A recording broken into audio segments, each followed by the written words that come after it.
So బేసిక్‌గా kernel masters అనే ఏదైతే ట్రైనింగ్ ఇన్‌స్టిట్యూట్ ఉందో మీది. సో ఇక్కడ ఎప్పుడు జాయిన్ అవ్వాలి? అసలు ఎందుకు? ఏం నేర్చుకోవడానికి జాయిన్ అవ్వాలి? అంటే ఏమేమి నేర్చుకోవడానికి జాయిన్ అవ్వాలి? ఇప్పుడు బేసిక్‌గా రకరకాల లాంగ్వేజెస్ నేర్చుకోవడానికి ఒక్కసారి వాళ్ళు ఇంజినీరింగ్ కంప్లీట్ చేసిన తర్వాత కొంతమంది స్పెషల్ కోర్సెస్ నేర్చుకోవడానికి బయటికెళ్తారు. ఎళ్లి ట్రైనింగ్ నేర్చుకుంటే ఇన్ని మంత్స్ అనో, ఇన్ని లైక్ 1 ఇయర్ అనో whatever the span is. But ఇది ఎప్పుడు నేర్చుకోవాలి ఫస్ట్ ఆఫ్ ఆల్? జనరల్‌గా మేము ఫ్రెషర్స్‌కి ఇస్తున్నాము. హ్మ్. So and also working professional కూడా ఇస్తున్నాము. సో ఇది ఫ్రెషర్స్‌కి అయితే 6 మంత్స్ కోర్స్ మేము ఇస్తున్నాము ట్రైనింగ్.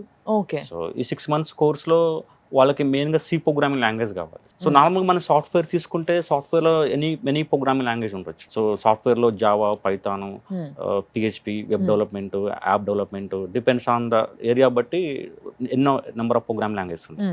కానీ ఇక్కడ ఒకటే ప్రోగ్రామింగ్ లాంగ్వేజ్ అంటే సి లాంగ్వేజ్ 90% ఇంపార్టెన్స్ ఉంటుంది. So remaining 10% other programming languages ఉంటాయి. సో అదర్ ప్రోగ్రామింగ్ లాంగ్వేజ్ అంటే అసెంబ్లీ లాంగ్వేజ్ ప్రోగ్రామింగ్, పైథాన్ ఉంటుంది.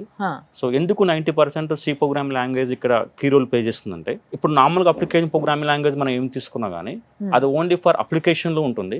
అది it is not interact the hardware. అది హార్డ్వేర్ తో మాట్లాడదు డైరెక్ట్ గా. ఇప్పుడు C program application programming general గా మన హై లెవెల్ ప్రోగ్రామింగ్ లాంగ్వేజ్ అంటారు. C programming language can called a middle level programming అంటారు. మిడిల్ లెవెల్ అంటే ఈ సి ప్రోగ్రామింగ్ లాంగ్వేజ్ తో అప్లికేషన్ రాసుకోవచ్చు. సో లైక్ నార్మల్గా జావా, పైథాన్ లాగా రాయొచ్చు.